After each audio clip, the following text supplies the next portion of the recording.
దూరదర్శన్ సప్తగిరి ప్రేక్షకులకు శుభాభివందనం. మంచి సమాజం కార్యక్రమానికి స్వాగతం. ఏమిటండి శీర్షిక మారింది వేసి అని ఆశ్చర్యపోతున్నారా? అవునండి, గతంలో మంచి కుటుంబం కార్యక్రమానికి మీరు అందించినటువంటి అనూహ్యమైన స్పందనని స్ఫూర్తిగా తీసుకుంటూ దాన్ని విస్తృతపరుస్తూ మంచి సమాజం అనే శీర్షికతోటి మరొక్కసారి సగర్వంగా మీ ముందుకు వచ్చింది దూరదర్శన్ సప్తగిరి. అదేదో సామెత చెప్పినట్టు శంఖంలో పోస్తే కానీ తీర్థం కాదట. మనకి తెలియని విషయాలు, కొన్ని సందర్భాల్లో తెలుసున్న విషయాలు కూడా తెలియచెప్పగలిగినటువంటి వాళ్ళు చెప్పితేనే మనకి దొరికేస్తారు. మంచి కుటుంబం కార్యక్రమంలో మహాశాస్త్రావధాని డాక్టర్ శ్రీ గరికపాటి నరసింహారావు గారు ఎన్నో విలువైనటువంటి విషయాలను, ఉపయోగకరమైనటువంటి విషయాలను మనకి తెలియచేసిన సంగతి మీకందరికీ తెలిసింది. దాన్ని విస్తృతపరుస్తూ మంచి సమాజం కార్యక్రమంలో కూడా ఎన్నో ఉపయోగకరమైనటువంటి విషయాలు వారు తెలియచేయనున్నారు. మరి ఆలస్యం చేయకుండా వారిని కూడా కార్యక్రమంలోనికి సాదరంగా ఆహ్వానిద్దాం. గురుగారు నమస్కారం అండి. మంచి కుటుంబం కార్యక్రమానికి వచ్చినటువంటి స్పందన ఊహించిన దానికన్నా ఎన్నో రెట్లు మనకి ఎక్కువగా మనకి కనపడుతూ ఉంది. ఎంతో మంది, చాలా మంది చెప్పారు మనకి, ప్రత్యక్షంగా పరోక్షంగా కూడా మనందరికీ సప్తగిరి ద్వారా మనకి తెలిసిన దాఖలాలు ఉన్నాయి.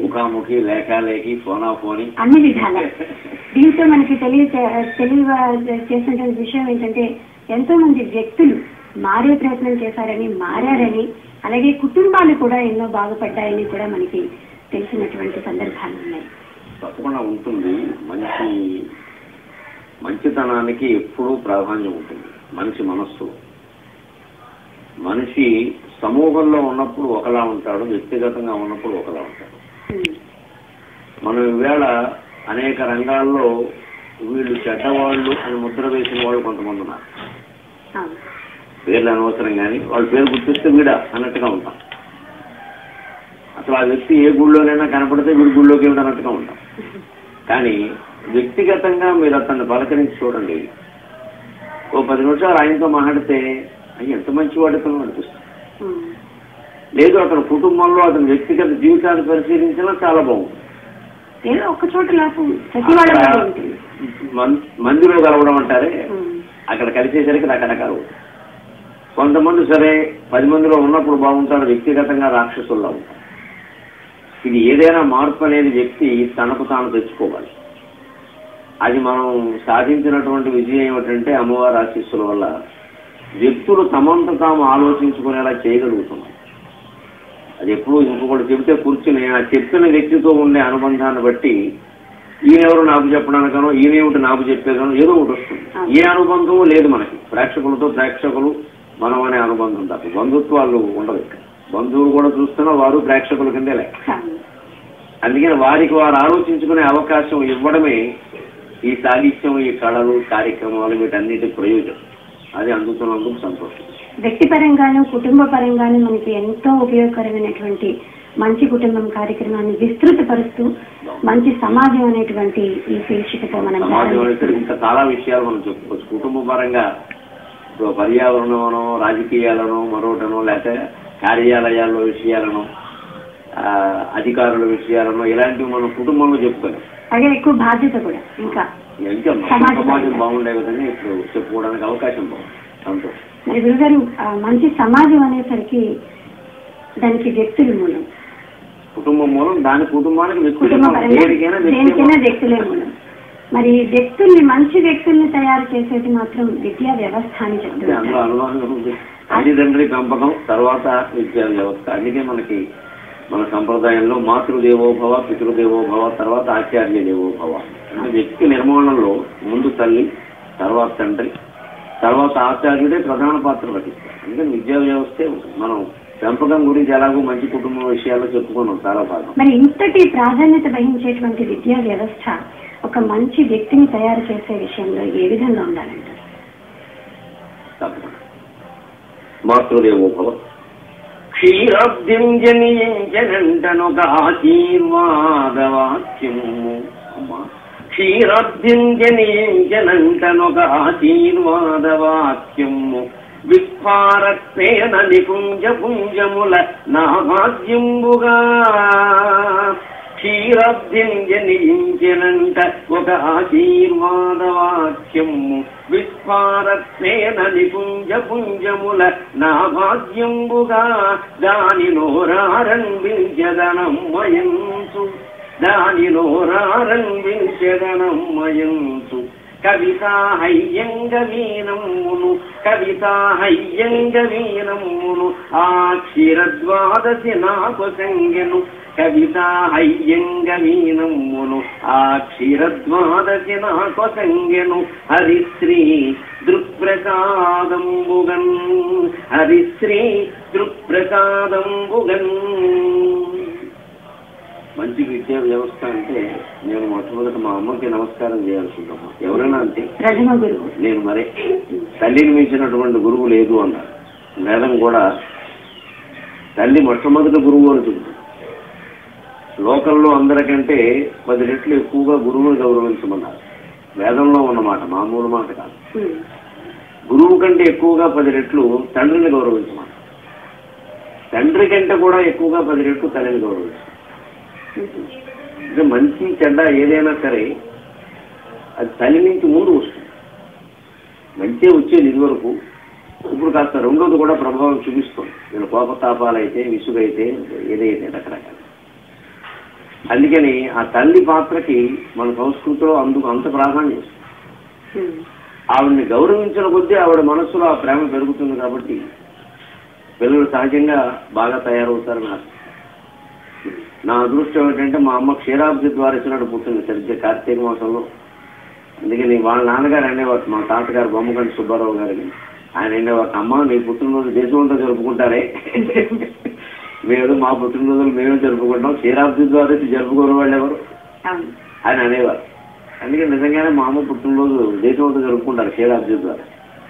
పైగా దానికి ఉండే ప్రత్యేకత విద్యా వ్యవస్థల సమాధానం కూడా అందులో ఉంది. ఆషాఢ శుద్ధ ఏకాదశిని చెయ్యన ఏకాదశి అంటారు. కృష్ణమూర్తి అప్పుడు యోగ నిద్రలోకి వెళతారు మన సంప్రదాయం ప్రకారం. కార్తీక శుద్ధ ఏకాదశిని ఉత్థాన ఏకాదశి. ఆ మరునాటిదే క్షీరాబ్ది ద్వారా. ఆ మరునాడు ఆయన నిద్రలేస్తాడు. నిజానికి ఆ యోగ నిద్ర వదిలించి మళ్ళీ సృష్టి కార్యక్రమంలోకి ప్రేరేపించడం. అంటే ఒక రకంగా చూస్తే అది మేలుకొలుపు, ఒక రకంగా చూస్తే మాయ. అది ఆ వేదాంతం వద్దు. కానీ విద్య ఏదైనా సరే, ఇప్పుడు నేను చెప్పిన ప్రార్థన పద్యంలో ఒక ఆశీర్వాద వాక్యం నా కోసం పాలసముద్రంలో పుట్టిందమ్మా గరికపాటి వెంకటరమణమ్మ అనే రూపంలో విస్ఫార కేరళి పుంజమల ఆ నురుగు తరంగాల మధ్యలోంచి ఉద్భవించింది నా కోసం. దాన్ని నేను నోరారా అమ్మా అమ్మా అమ్మా అని పిలుచుకున్నాను నిన్న మొన్నటి వరకు. ఇప్పుడు కూడా పిలుస్తూనే ఉన్నాం. ఆవిడ పరకపోయినా మనం పిలుస్తాం. ఎప్పుడో ఉన్నాయి కదా, స్వర్గీయ అమ్మ అనవలసిన అవసరం లేదు. అందుకని ఎప్పుడు అంతే, ఆ పిలుపు మనకి పలుకుతున్నట్టే ఉంటుంది. దేవుడు అంటూ అమ్మ అంతే, దేవుడు ఎవరు మనకు కనపడ్డా పిలిస్తే పలుకుతున్నట్టు అనుకోవట్లే. ఇందులో హరిశ్రీ దృక్ప్రసాదంబుగన్ క్షీరద్వారసి నాకు సంజ్ఞను కవిత హయ్యంగవీనం. కవిత్వం అనేది హయ్యంగవీనం అన్నారు పెద్దలు. హయ్యంగవీనము అంటే వెన్న. అది కూడా మళ్ళీ ఎటువంటి వెన్న అంటే గవీనము అంటే ఆవు పాల నుంచి తీసిన వెన్న. హయ్యంగవీనము అంటే సంస్కృతంలో స్యహ అని ఒక మాట ఉంది. స్యహ సంస్కృతంలో స్యహ అంటే నిన్న, స్యహ అంటే రేపు, అద్య అంటే ఇవాళ. అద్య అంటే ఇవాళ, స్యహ అంటే నిన్న, స్వహ అంటే రేపు. అందుకని ఈ స్యహని శబ్దం నుంచి హయ్యంగవీనము అని. నిన్న తీసిన పాలలోంచి ఇవాళ తీసిందని. నిన్న పాలు వస్తే దాన్ని కాస్తే కదా పెరుగయ్యేది, తోడుకునేది, వెన్న తీసేది. అంటే తాజా వెన్న హయ్యంగవీనం. కవిత్వం ఎప్పుడు తాజాగా తీసిన వెన్న లాంటిది సాహిత్యం. అందుకే ఇప్పుడు నన్నయ్య గారి పద్యాలు ఇంకా ముందు కాళిదాసు, వాల్మీకి ఎప్పుడు వాళ్ళకు ఎవరు లెక్క పెట్టాలి. అవేవో మనం శ్లోకాలు పద్యాల రూపంలో చెబితే 40 భాగాలు పైగా చెబితే ప్రేక్షకుల్ని ఎంత ఆకట్టుకుందో మనం చూసాం. మనమంతా సాహిత్యం మీద ఆధారపడి చెప్పాం, కేవలం ఒట్టి మాటలు చెప్పలేదు. ప్రామాణికత కోసం మనం సాహిత్యాన్ని ఆధారంగా చేసుకుంటాం, సందర్భానుసారంగా కూడా వెళ్ళే పద్యాలు. అందుకని ప్రతిదానికి ఓ పద్యం రూపంలో చెప్పొస్తాం. అంటే అంత అపూర్వమైన సాహిత్యం మనకుంది. అది ఇప్పుడు కొంతమంది కూడా ప్రాచీన సాహిత్యం కదండి. అందులో వ్యక్తిత్వ వికాసం గురించి ఎందుకుంటుందండి? మీరు ఒక అజ్ఞానం. వ్యక్తి ఎప్పుడుందో వికాసం అప్పుడుంది ఆ సాహిత్యంలో ఉంది. వ్యక్తి వీడితో పుట్టలేదు కదా. వ్యక్తి ఎప్పుడు పుట్టాడో వ్యక్తిత్వం అప్పుడే పుట్టింది. మనిషి ఎప్పుడు పుట్టాడో అనుమానాలు అపార్థాలు అప్పుడే పుట్టాయి. ఇప్పుడు దానికి ప్రత్యేకమైన పుట్టుకున్నది. వీళ్ళు ఏమిటంటే పొరపాటుని చాలా మంది ఆధునికమైన భావన ఏమిటంటే సైకాలజీ అనే మాట కొత్తగా విని ఆ మాట పుట్టినప్పుడే సైకాలజీ పుట్టింది అనుకుంటారు. అది పొరపాటు. యాపిల్ పండు నేల మీద పడినప్పుడు భూమి ఆకర్షణ పుట్టలేదు. భూమి ఆకర్షణ అంతకుముందే ఉంది. అది ఉందనే విషయం ఇప్పుడు తెలిసింది. ఉందనే విషయం మనకి తెలిస్తే మనకి తెలిసినప్పుడే పుట్టిందంటే అలాగే. అంచేతను ఈ వ్యక్తిత్వ వికాసాలు, ఈ సంభాషణ నైపుణ్యాలు, ఈ సమాజం మార్పు కోసం పడిన తాపత్రయం అంతా తెలుగులో నన్నయ్య గారితోనూ సంస్కృతంలో వాల్మీకితోనూ ఉంది. పైగా వాళ్ళతో కూడా మొదలైందన్నాడు లేదు, అంతకుముందు ఉండబట్టే వాళ్ళు స్వీకరించారు. అంచేత ఇది అనాలి. దానికి విద్యా వ్యవస్థ మూలము అని ఎందుకు అనుకోవాల్సి వస్తుంది అంటే తల్లి తండ్రి తర్వాత ముఖ్యంగా విద్యార్థి పెరిగేది వాళ్ళు. పైగా ఇవాళ ఒకటి మంచి చెడ్డ ఏమొచ్చిందంటే పరిస్థితి, అసలు పుట్టిన తర్వాత 2 ఏళ్ళు కూడా కాకుండా వాళ్ళు ఏదో రకంగా ఉపాధ్యాయుడి దగ్గర పంపించేస్తారు. తల్లిదండ్రుల దగ్గర పెరుగుతున్నారన్నది లేదు. అయితే రోజులో ఎక్కువసేపు కూడా వాళ్ళు పాఠశాల పడితే శుభ్రంగా 7 నుంచి రాత్రి 7, 8 ఇక వాళ్ళ దయ విడి ప్రాప్తం. అటువంటిప్పుడు విద్యా వ్యవస్థ ప్రాధాన్యం ఇంకా పెరిగిందన్నమాట. ఇదివరకు అంత లేదు. ఎందుకంటే మా చిన్నతనంలో మాకు మాటలు బాగా గుర్తుంది. నువ్వు చిన్నదానికైనా నీకు గుర్తే ఉండదు. మీ నాన్నగారు కూడా అలాగే అంటారు. అది ఆ తరం అంటే చదువు చదవకపోతే ఇప్పుడు నష్టమే లేదు. ఎంతో మా అమ్మ నీళ్లు తెచ్చుకోలేకపోతుంది, నీళ్లు తింటాను కూడా మనం. ఊళ్ళో మడి నీళ్లు కావాలి వంటకి. ఆ కాలం 2 కిలోమీటర్ల దూరంలో ఉంది. ఈ పైపులు కుళాయిలు ఏం లేవు. 2 కిలోమీటర్లు వెళ్ళాలంటే మా అమ్మకి వీలు కాదు. అంత దూరం ఆవిడ వెళ్ళొచ్చారు ఇంట్లో వంట అలాగా. అందుకే మా నాన్నగారు ఇంట్లో మేము 5 మగపిల్లలు ఉంటే 5 స్నానం చేసి వెంటనే బడి కట్టుకోండి. పైగా తడుచుకుంటూ వాళ్ళు తడి పడుకోతావా చచ్చినట్టు వెళ్తాను. ఎందుకు అంటే మనం కాలేజీ మారాయి. అది ముఖ్యం. అంటే బుర్రలో నాటిన విషయాన్ని మీరు గమనించండి. సొంతమైన ఉదాహరణ ఎందుకు చెబుతున్నాం అంటే కాలేజీ కంటే కన్న తల్లికి సేవ చేయడం ముఖ్యం అనేది మాకు నాటింది. ఇష్టం ఉంటుంది లేకపోయినా వేరే విషయం. అదంత ముఖ్యం అన్నమాట. అందుకని కాలేజీ మానేమవుతారు. ఇప్పుడు పూర్తిగా విరుద్ధం. అసలు ఆ పిల్లని పుస్తకం నుంచి బయటకు ఎందుకే బయటకు వచ్చి నీకు ఏం కావాలి చెప్తానని చెప్పాను కదా, కొంచెం చదువుకో. చదివి అక్కడికే తీసుకెళ్ళండి. మొత్తమైన విష బీజం అక్కడ ఉందాం. ఏం కావాలో అది తెచ్చిపెట్టడం ఉంది, చదువుకోవడం ఉంది. ఈ చదువు అంత ప్రధానమా అని వాడికి అనిపించి పైగా ఆ చదువు అంత ప్రధానంగా వాడికి అనిపించదు. నువ్వు ముట్టేస్తున్నాడు. ఆయన తయారవుతున్నాడు అమ్మాయి కానీ అబ్బాయి కానీ. నాకు కావలసినంతా నేను చదువుకుంటున్నంత కాలం మా నాన్నగారు మా అమ్మ నా గది గుమ్మం దగ్గర తీసుకొచ్చారు. ఇప్పుడు ఈ భర్త లేదా భార్య వాడు ఎందుకు తయారు నాకు అని భావనలో వచ్చి సంసారంలో వచ్చి వాళ్ళు కూడా అలాగే పెరిగారు. అవతల వాడు భర్త భార్య ఎవరైనా. మరి ఈ 2 అలాగే ఉన్నప్పుడు సజాతి ధృవాలు వికర్షించుకుంటాయి. విద్యార్థి ధృవాలే ఆకర్షించుకుంటాయి. దంపతుల మధ్యలో ఎప్పుడు ఒకరి కోపం వస్తే ఒకరు ఆగిపోవాలి. గతంలో మీరు చెప్పారు. ఒకరు బాగా జారి పడే వాళ్ళు అయితేనమ్మా నిస్సందేహంగా ఇంకోళ్ళు ఖచ్చితంగా కఠినంగా ఉంటారు. ఆయనకి మంచి పేరు వస్తుంది, నాకు చెడ్డ పేరు వస్తుంది. అలా ఆవిడ ఉండడం వల్లే సంవత్సరాలు అడుక్కోరు. ఇద్దరికి జారి దయ ఎక్కువైతే వీళ్ళకి చూసి జారి పడతారు. జనం చెప్పుకుంటారు. ఇద్దరు ఉండకూడదు. అంటే ఇది వైవిధ్యంగా భావించాలి. ఈ వైరుధ్యాలు బాగు. అభిప్రాయాలు కలవని చోటే సంసారాలు బాగుంటాయి. కలవకూడదు. అభిప్రాయాలు చాలా అభిప్రాయాలు కలవకూడదు. లోపల ఏమి ఉండాలంటే కలవని కలవకుండా. ఓ చేతిలో వారిద్యం అంటే పద్మం, ఓ చేతిలో పుస్తకం. సరే, ఇప్పుడు మనం చూస్తున్న సరస్వతి విగ్రహంలో ఈ పుస్తకం జపమాల 2 ఉంటాయి. మధ్యలో చిలుక పద్మం బదులుగా వీణ ఉంటుంది. అంటే సంగీతానికి ప్రాధాన్యం పెరిగిన తర్వాత సాహిత్య సంగీతానికి ప్రత్యేకంగా ఈ విగ్రహం ఏర్పడింది. కానీ దీనికి కూడా మూలమైనటువంటిది శారదాదేవి విగ్రహం. అది శృంగేరి పీఠం వారి శారదాదేవి మూర్తిని చూస్తే శంకరాచార్య స్వామి కంచికామకోటిలో 4 చోట్ల ఏర్పాటు చేసిన శారదాదేవి విగ్రహాన్ని చూస్తే శారదా చంద్రమౌళీశ్వరుడు. ఆవిడ పార్వతీదేవి యొక్క రూపం. బ్రహ్మభార్య సరస్వతి పార్వతీదేవి. ఆవిడ జ్ఞానస్వరూపుడైనప్పుడు సరస్వతిగా ఉంటుంది. అందుకని శారద. అందుకని శారద అనే పేరు నీకు సరస్వతికి అమ్మవారికి కూడా వర్తిస్తుంది. లేకపోతే చంద్రమౌళీశ్వరుడు ఎందుకంటారు. ఆ రూపాన్ని మీరు గమనించండి. ఈ చేతిలో పుస్తకం ఉంది, ఈ చేతిలో పద్మం చిలుక ఉన్నాయి. ఈ చిలుక శారదాదేవి రూపం. ఇక్కడేమో జపమాల. ఈ 4 వస్తువులు ఎందుకు పెట్టారు? మన దేవతల మూర్తులలో ఏ నిర్మాణం మీరు రాముడు, కృష్ణుడు, శివుడు ఏది చూసినా సరే వారు ఏ వ్యవస్థకి సంబంధించిన వారు దానికి సంబంధించిన చిహ్నాలే ఉంటాయి. అంతేగాని అందరి చేతుల్లోనూ ఆయుధాలు, అందరి చేతుల్లోనూ పుష్పాలు ఉండవు. లక్ష్మీదేవి చేతుల్లో 2 పద్మాలు ఉంటాయి. పుస్తకం ఉండవు. డబ్బుకి చదువుకి సంబంధం లేదు. అందులో ఉండవు. వాళ్ళ చేతుల్లో పద్మాలు ఉంటాయి. పద్మంలా స్వచ్ఛంగా ఉండాలి. నువ్వు డబ్బు సంపాదించాలి. వీళ్ళు ఉంటున్నామో ఆలోచించుకో. అంతే కదా. ఇందులో మీకు పుస్తకం మొదట. పుస్తకం ధర్మానికి ప్రతీక. అన్ని ధర్మాలు మనం పుస్తకం నుంచి నేర్చుకోవాలి. పద్మం అర్థానికి ప్రతీక. పద్మం నుంచే లక్ష్మీదేవి జన్మించింది. సంస్కృతంలో పద్మం అంటే ఈ కోట్లు ఒక యూనిట్, ఒక 100 కోట్లను అబ్జం అంటారు. ఒక 100 కోట్లు అంటే అబ్జం అంటే పద్మం. అంటే పద్మం ఒక మనీ యూనిట్ అంటాం, ధనాన్ని లెక్కించే ఒక కొలమానం, ఒక ప్రమాణం, అది పద్మం. అది ఆవిడ ధరించింది సరస్వతి.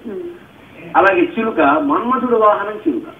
మన్మధుడు వాహనం చిలుక వచ్చి కామబీజానికి దేవత అయినటువంటి మన్మధుడు వాహనం సరస్వతి దేవి చేతుల్లో ఉన్నది. విద్యకి దానికి సంబంధం, విద్య అంటే బ్రహ్మచర్యం అని చెబుతాం, అలా ఉంది. అలాగే జపమాల, ఇది మోక్షం. అంటే ఇవన్నీ మీరు పరిశీలిస్తే ధర్మార్థ కామ మోక్షాలకు సంఖ్య. పుస్తకం ధర్మానికి, పద్మం అర్థానికి, మన్మధుడు వాహనమైన చిలుక కామ వాంఛలకి, సంసారానికి, అలాగే జపమాల మోక్షం. ధర్మార్థ కామ మోక్షాలు 4 మంచి సాధించవలసినవి అని అనుకుని ఇవి సాధించడానికి అవసరమైన విద్య నేను నేర్చుకోవాలి అన్నాక అందుకు అవసరమైన పాఠశాలలోనే మనం చేర్పించాం. ఇప్పుడు అది మానేస్తాం. మీరు ర్యాంకులు చెప్పిస్తారండి, మా వాడికి ఇంజనీరింగ్ సీట్ ఇప్పిస్తారండి, మీరే పెళ్లి చేస్తారండి, అన్ని వాడు చేసేది మనం ఏమిటి? వాడు కూడా ఎలా తయారయ్యారు? ఇవన్నీ చేస్తే కానీ ఎవరు చేరరా, అందుకే అన్ని చేద్దామని చెబుతాం. దొంగ వాగ్దానాలు అక్కడ తయారయ్యాయి. లేకపోతే పిల్లాడికి ఉద్యోగం రావడానికి ప్రిన్సిపాల్కి సంబంధం ఏమిటమ్మా? కొంతమందికి ఉద్యోగాలు ఇప్పిస్తాడు ప్రిన్సిపాల్. ఆయన పని కాదు, ఆయన చదువు చెప్పడం వరకు ఆయన. చివరికి పరీక్షల్లో ఎక్కువ మార్కులు రావడం కూడా ప్రిన్సిపాల్ బాధ్యత కాదమ్మా, ఉపాధ్యాయుడు బాధ్యత కొంతవరకు. ఆచార్య పాదం ఆదస్తే 25% ఉపాధ్యాయుడు, 25% సొంతంగా ఉండాలి, 25% పుస్తకాలు చదవాలి, 25% లోకాన్ని చూడాలి. ఇన్ని ఉంటే కానీ రాని విద్య పూర్తిగా ఉపాధ్యాయుల మీద ఆధారపడంటే మనం ఏం చేస్తున్నామంటే చదువులో మన బాధ్యతను తప్పిస్తుంది. ఇంకా సంపాదించి వాళ్ళకి కట్టిస్తాం. ఈ ధర్మార్థ కామ మోక్షాలు 4 ఎందుకు పెట్టారు? ముందు ధర్మంగా బతుకు, దాంతో అర్థం సంపాదించు, ధర్మంగానే అర్థం. దాంతోనే ఈ కోరిక, కామం అంటే ఏదో లైంగికమైన అర్థం చెప్పదు, పొరపాటు మాట. మన వైదిక సాహిత్యం ఎక్కడ కామం అంటే కోరిక. అందుకే దాన్ని మీరు అరిషడ్ వర్గాల్లో ఉంటుంది, కామ, క్రోధ, లోభ, మోహ, మద, మాత్సర్యాలు. అదే కామం అనే మాట మీకు పురుషార్థాల్లో కూడా ఉంది, ధర్మార్థ కామ మోక్ష. ఇంకే మాట ఇందులో ఉన్నది అందులో లేదు. శత్రువుల్లో ఉన్నది మిత్రుల్లో ఉండదు కదా. మన శత్రువులను కొంతమందిని పేరు చేద్దాం, వాళ్ళ మిత్రుల్లో చెప్పమా. కానీ కామం అనే మాటను మన సంస్కృతిలో గమనించి సాధించవలసిన పురుషార్థాల్లోనూ ధర్మార్థ కామ మోక్షాలు, కామం 3వది ఉంది. వ్యతిరేకించవలసిన శత్రువుల్లో మొట్టమొదటిది కామ, క్రోధ, లోభ, మోహ, మదమాశ్చర్యాలు కామం. అంటే ఇది నీకు బొమ్మ బొరుసు, 2 పక్కల నువ్వు వాడుకుని తీరవలసిందే, దాని ప్రమాదంగా. అందుకే మీకు ఇంకొకటి అన్నమాట, యుద్ధంలో ఒక బాణం వేస్తే బాణం మళ్ళీ అదే బాణాన్ని ఎప్పుడు తిప్పి వేయాలి, దాని మధ్యలో ఛేదించాలి. ఒక గద విసిరితే ఎదుర్కొంటే గదను ఎదుర్కోవాలి, లేదా దాన్ని ముక్కలు చేయాలి. ఆ గదను పట్టుకుని మళ్ళీ విసిరిన సందర్భాలు బల్యం విసిరిన అంటే. కానీ శక్తి అని ఒక ఆయుధం. భారత యుద్ధం, రామాయణ యుద్ధం మీరు ఎక్కడైనా చూసుకుంటారు. శక్తి విసిరితే యువతల వాడి మీదకి పడేలోగా వాడు తప్పుకుని అదే శక్తిని మళ్ళీ విసురుతాడు, పనిచేస్తుంది. అలా భీష్ముడికి, అర్జునుడికి, కర్ణుడికి, అభిమన్యుడికి ఇలా జరిగిన రకాల, భీముడికి, దుర్యోధనుడికి, ఘటోత్కచుడికి, భగదత్తుడికి జరిగిన యుద్ధాల్లో ఈ శక్తి ప్రయోగం జరిగింది. తిరిగి ఆ శక్తిని తిరిగి ప్రయోగిస్తే ఇప్పుడు శక్తి అంటే శక్తి అంటే అమ్మవారు. అదే కామబీజాక్షి. అది అటు పనిచేస్తుంది, ఇటు పనిచేస్తుంది. రాబాయి జాగ్రత్తగా వాడుకో, 2 వైపులా 10 నుండి కత్తి అని చెప్పడం కోసం కామం. అది మన్మధుడి వాహనం చిలుక, అందుకోసం తెలిసింది. అలాగే జపమాల మోక్షం అంటే విద్య ద్వారా నువ్వు ఈ 4 సాధించు, ధర్మంగా ఉంది. తర్వాత తద్వారా అర్థం సంపాదించు, తద్వారా నీ కోరికలు తీర్చుకో ధర్మంగా. అన్నిటికీ ధర్మం కొన. ఆ కోరికల్లో పడి బాధపడుతూ కూర్చోకుండా ఇంకే కోరికలు ఎన్ని తీర్చుకున్నా ఇంకా ఉంటున్నాము. ఇంటి నిండా సామాన్లు ఉన్నా సరే ఇంకా ఏదో అదేదో లేదు. చివరికి మనం ఇంట్లోంచి మన శరీరాన్ని బయటికి గంటే వరకు ఏదో ఒకటి లేదని అంటూనే ఉంటాం. అంతులేదండి. దీని పైగా ఉన్న వస్తువు ఉండగా కొత్త మోడల్ ఏదో వచ్చింది. ఎన్నైనా వస్తాయా? మరి వీటి కోసం కాదా ఇవాళ సంపాదిస్తుంది? మీరు నిన్నగాక మొన్న పత్రికల్లో చూశాను నేను. పని మనుషులు లేక ఇబ్బంది పడుతున్నారా, మాకు ఫోన్ చేయండి. ఏ రోజు పని మనిషి మానకుండా మేము పంపిస్తాం. ఒకళ్ళు మానేస్తే ఇంకొకళ్ళు పంపిస్తాం. జీతం మీరు నేరుగా మాకే ఇవ్వచ్చు, వాళ్ళకి ఇవ్వక్కర్లేదు. ఇది చూస్తే కింద చూశాను, పెద్ద ఎక్కువ లేదమ్మా, నెలకి 8,000 ఉండాలి. నెలకి 8,000. ఇప్పుడు 8,000 ఎక్కడ సంపాదించాలి? ఎన్ని తిప్పలు పడినా హైదరాబాద్ లో కూడా మామూలు పని మనిషి 1,000-1,500 దొరుకుతుంది. అంటే వీళ్ళు 8,000 అడుగుతున్నారంటే అర్థమైంది, దానికి 1,500 ఇస్తారమ్మా. ఆ వర్గానికి ఎవరు న్యాయం చేయరు. శుభ్రంగా మిగిలిన 6,500 వీళ్ళు అంతే కదా. అంటే మన పెన్షన్ గమనించారు వాళ్ళు, ఎవరో సంస్థ పెట్టిన వాళ్ళు. చాలా మంది ఇళ్ళాళ్ళు పని మనుషులు రాక ఇబ్బంది పడిపోతుంది కాబట్టి ఇదో వ్యాపారం మనం మొదలెట్టేస్తే కోటి సంపాదించాలి. 10 మంది పని మనుషులు మన చేతుల్లో పెట్టుకుంటే వాళ్ళకి ఆటోలు, కార్లు అన్ని ఏర్పాటు చేసేస్తే ఇక ముందు మన పని మనిషి కారులో చీపురు కట్టిస్తే దిగుతుంది. వాళ్ళు ఎంత పని చేస్తారు?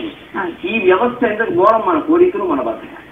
ఇక ఆ పైన జపమాల మోక్షం అంటే విద్య ద్వారా 4 నువ్వు సాధించు, ధర్మంగా ఉండు, తద్వారా నీ కోరికలు వాటిలో పడి కొట్టుకోకుండా అసలు నేనెవరు ఈ శరీరానికి నాకు ఏమిటి సంబంధం, ఈ శరీరం ఉండబట్టి కదా నాకేదో బంధుత్వాలు బంధాలు కులాలు మతాలు ఏర్పడ్డాయి, ఇది లేకపోతే ఏం లేదు కదా అని ఆలోచన చేస్తే అది విద్యకు పరమార్థం. అందుకే విద్యార్థి ఎంచుకునేటప్పుడు ఇవి ఉండాలి అంటే ఎటువంటి కాలేజీ ఇవాళ వ్యవస్థలో కష్టం. కానీ తల్లిదండ్రులే అయ్యా మా వాడికి ర్యాంకులు అవి ఎలా మామూలుగా వస్తాయండి, సరే వాళ్ళకు మాట మీ దగ్గర ఉన్నాక నాకేమవుతాయండి, మీరు బాగా ప్రవచనాలు ఆధ్యాత్మిక రంగంలో మా బోటి వాళ్ళని చెబుతున్నప్పుడు వింటున్న వాళ్ళని గమనించండి. ఏ వయస్సు వాళ్ళు అసలు 50 ఏళ్ల లోపు వాడు రావడం శాపమో ఏమో ఒక్కడ కనపడదు. అంతా వృత్తులు చేసుకునే బాంబులు వృత్తులు మానేసి వాడు తెల్ల చుట్టూ తప్పితే నల్ల చుట్టూ కనపడదు.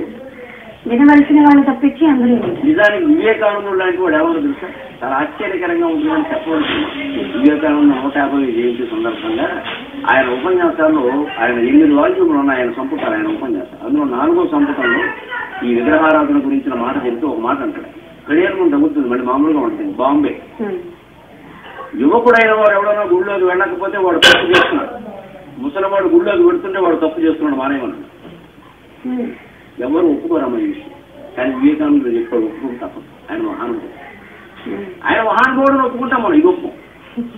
ఆయన మహానుభావుడు కానీ ఈ మాట చెప్పినప్పుడు ఆయన ఏదో ఏం కాదు ఇష్టం ఆయన చెప్తాడు. మనకు కావాల్సిన యువకుడైన వాడు గుళ్ళోకి వెళ్ళకపోతే తప్పు, వృద్ధులు విడితే తప్ప. ఎందుకు తెలుసా దాని వెనకాల ఉండే అర్థం, ఎవరిలో అతను ఏమి తెలియదు, ఆధ్యాత్మిక తెలియదు, దేవుడు తెలియదు. అప్పుడు గుళ్ళోకి వెళ్ళాలి, పూజలు చేయాలి, అన్ని చేయాలి, యాత్ర పడాలి. దేవుడి కోసం కొబ్బరికాయ కాదు తలకాయ పగలగొట్టాలి. పెద్దవాడు అయ్యే కొద్దీ ఏంటి గుడి, ఏంటి గోపురం, ఏంటి వచ్చినా ఎంతకాలం చేస్తాం ఇలాగా. ఈ విగ్రహంలో ఉన్నది నాలో ఎందుకు ఉండదు, అడుగడుగులో గుడి ఉంది, అందరిలో గుడి ఉంది, ఆ గుడిలో దీపం ఉంది. ఏమిటా దీపం, గుళ్ళో దీపమా గుండెల్లో దీపమా? ఈ ఆలోచన రావాలమ్మా 50 ఏళ్ళు దాకా. ఇక వాడు గుళ్ళోకి వెళ్ళాలి.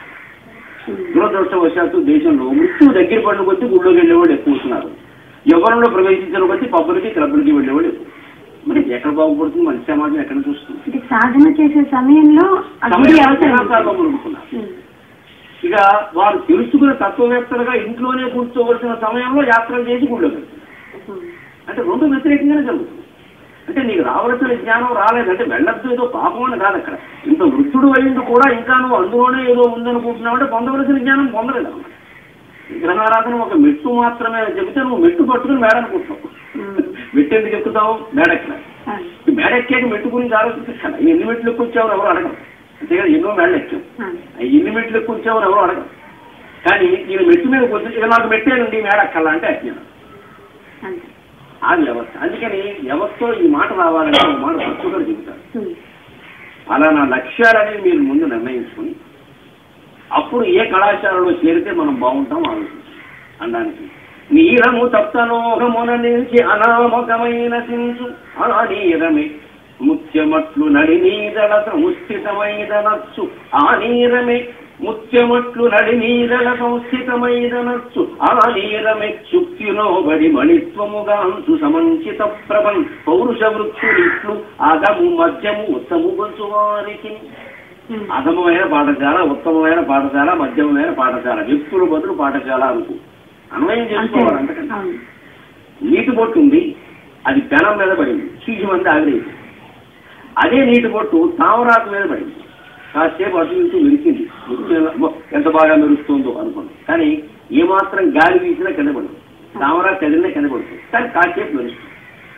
అదే నీటి బొట్టు నిజంగానే ముచ్చపు చెప్పలో పడింది సముద్రం మీద. అది లోపలికి వెళ్ళగానే ఇలా ముత్యం చెప్ప మూసుకుంటుంది, చెప్ప లోపలికి వెళ్ళిపోతుంది, ముత్యంగా తయారు. అదే స్వాతి నక్షత్రం ఉన్న రోజున కురిసిన వాన నాడు కనుక పడితే అది స్వాతి ముత్యం వచ్చి 2 లక్షలు కానీ 2 రూపాయల ముత్యం దగ్గర నుంచి 2 లక్షల ముత్యం వరకు ఉన్నాయి. అన్ని ముత్యాలు సుమారుగా ఎలా తయారు. ఒకే నీటి బొట్టు పెనం మీద పడితే చీజు మంది ఆవిరైపోయింది, తామరాకు మీద పడితే కొద్దిసేపు మెరిచింది, తర్వాత పడిపోయింది. ముత్యపు చెప్పలో పడితే శాశ్వతంగా ముత్యమే ఎరుగుంది. అంటే నువ్వు చేరే పాఠశాల పెనమా తామరాక ముత్యపు చెప్పు.